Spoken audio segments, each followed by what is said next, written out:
Hello everyone, welcome back to this channel.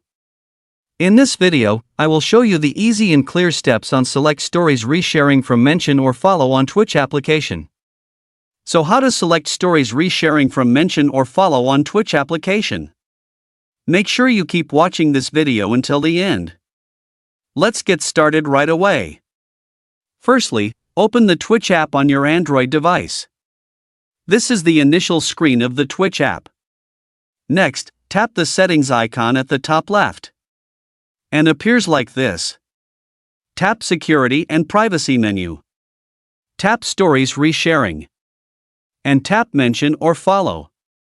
So that's it, tutorial how to select stories resharing from mention or follow on Twitch app. Thank you for watching. I hope this video was helpful. See you in the next video.